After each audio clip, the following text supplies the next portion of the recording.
Je m'appelle Dr Rémi Bernard.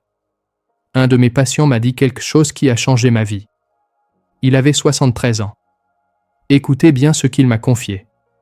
Tout ce que vous pensez savoir sur le vieillissement est complètement faux.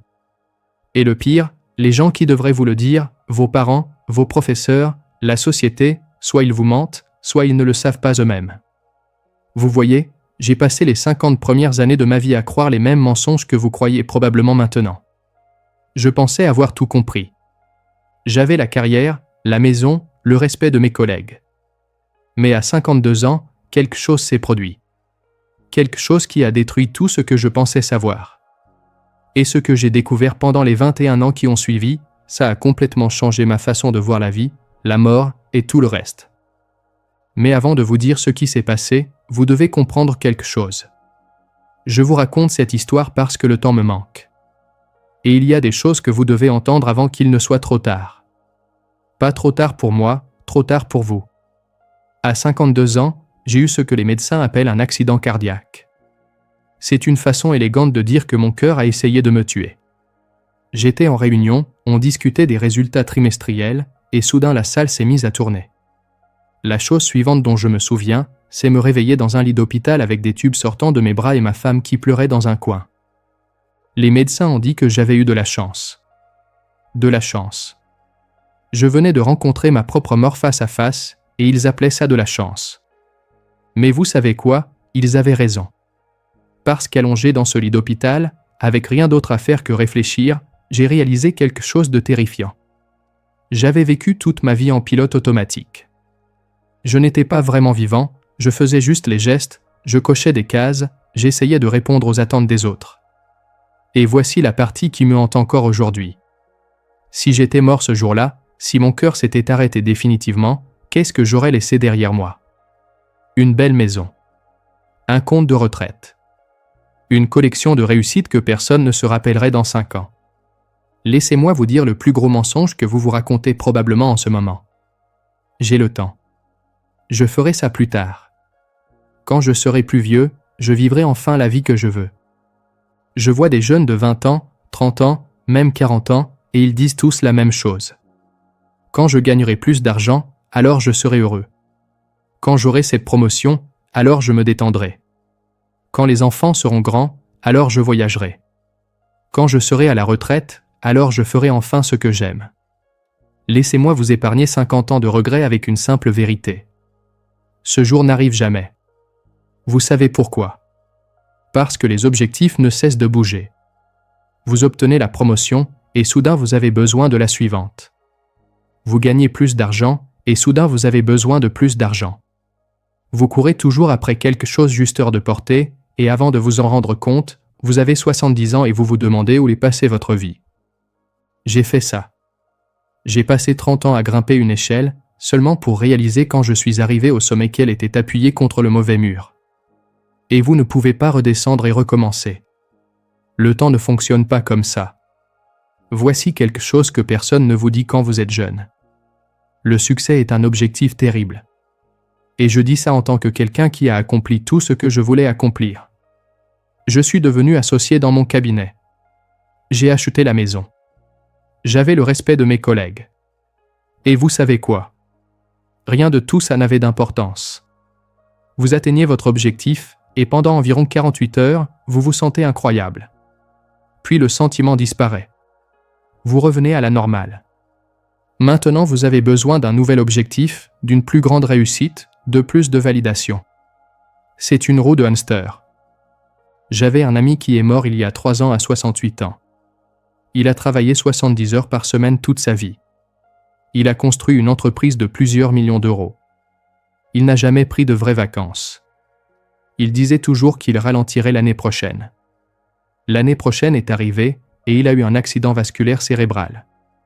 À ses funérailles, son fils a dit « Mon père était un homme qui a réussi, mais je le connaissais à peine. » Est-ce l'héritage que vous voulez? Vos regrets ne seront pas sur les choses que vous avez mal faites. Ils seront sur les choses que vous n'avez pas faites du tout. Je ne reste pas éveillé la nuit en pensant aux affaires ratées. Ça n'a pas d'importance. Vous savez ce qui me garde éveillé?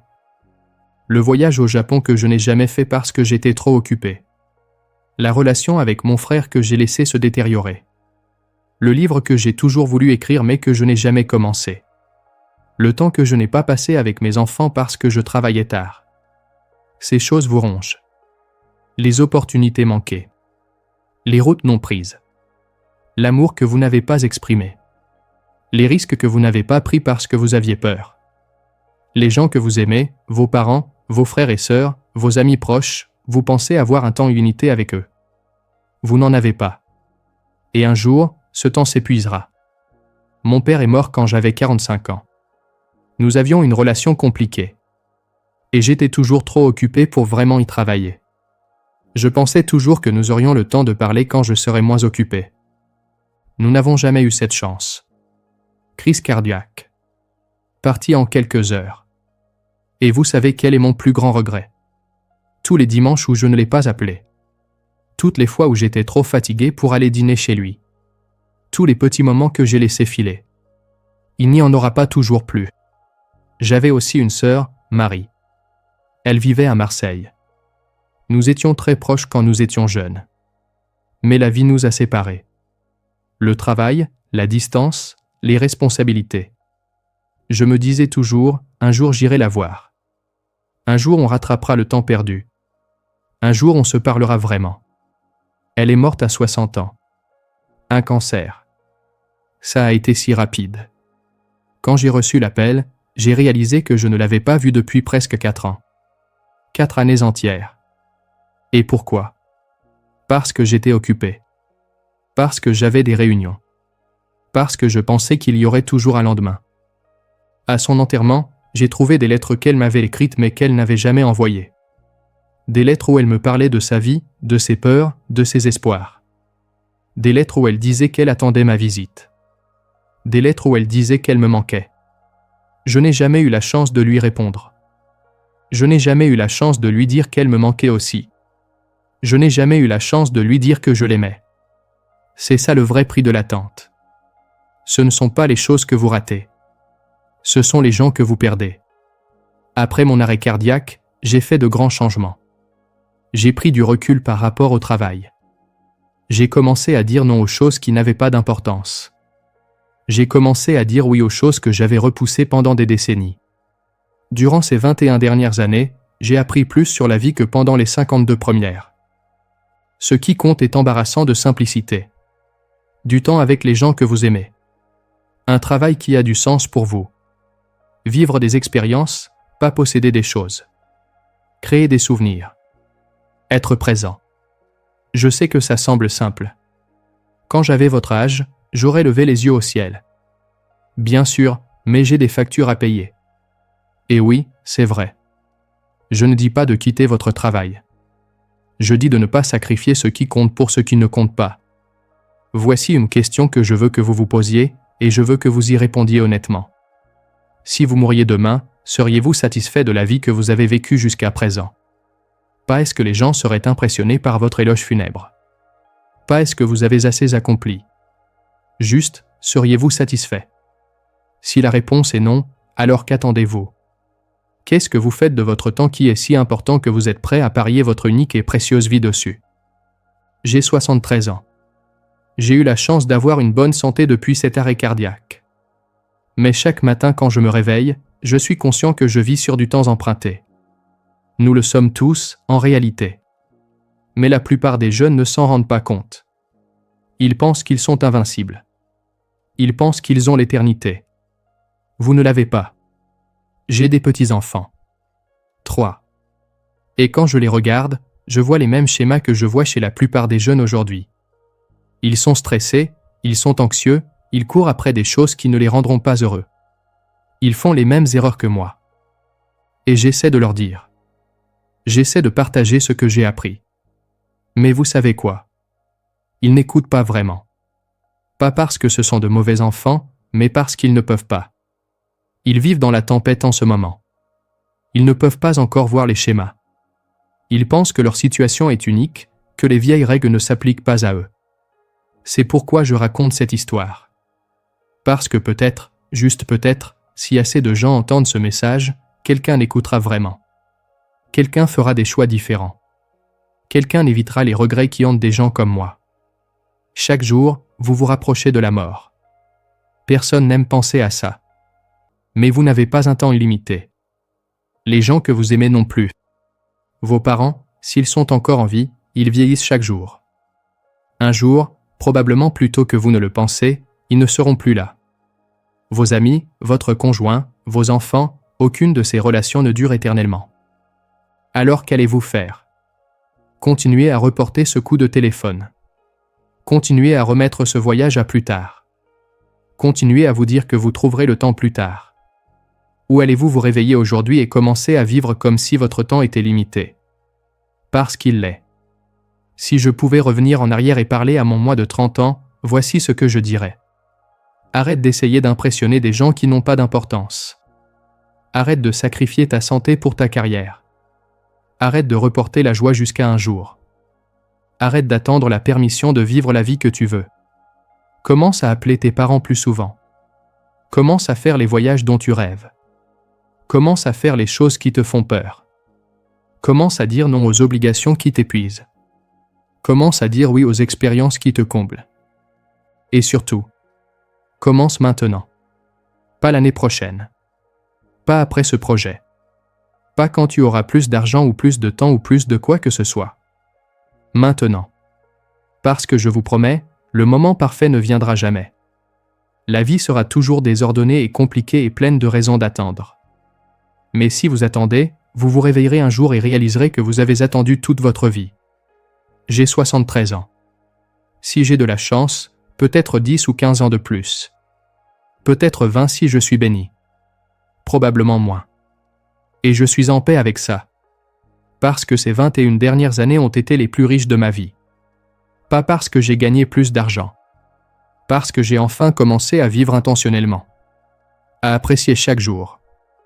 À prioriser ce qui compte. J'ai voyagé dans des endroits que j'ai toujours voulu voir. J'ai visité Paris, Lyon, Bordeaux. J'ai marché le long de la Seine au lever du soleil. J'ai mangé des croissants dans de petits cafés. J'ai regardé la tour Eiffel s'illuminer la nuit. Des choses simples.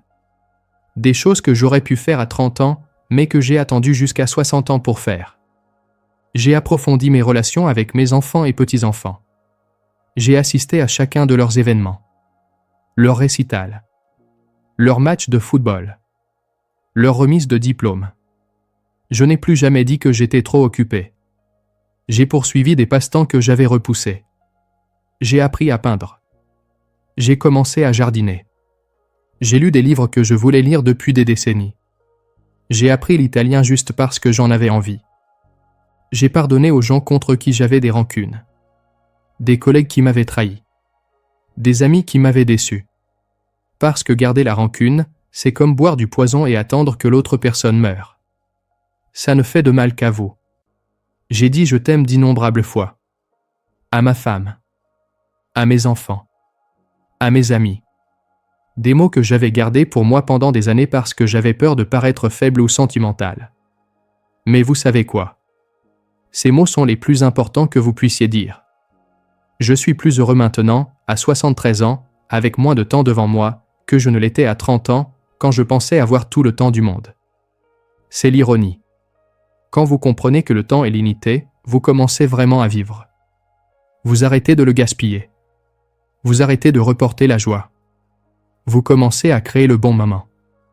Vous avez un choix, maintenant, aujourd'hui. Continuez à vivre comme vous vivez, courir après le succès, reporter le bonheur, vous dire que vous trouverez le temps plus tard. Ou vous réveiller.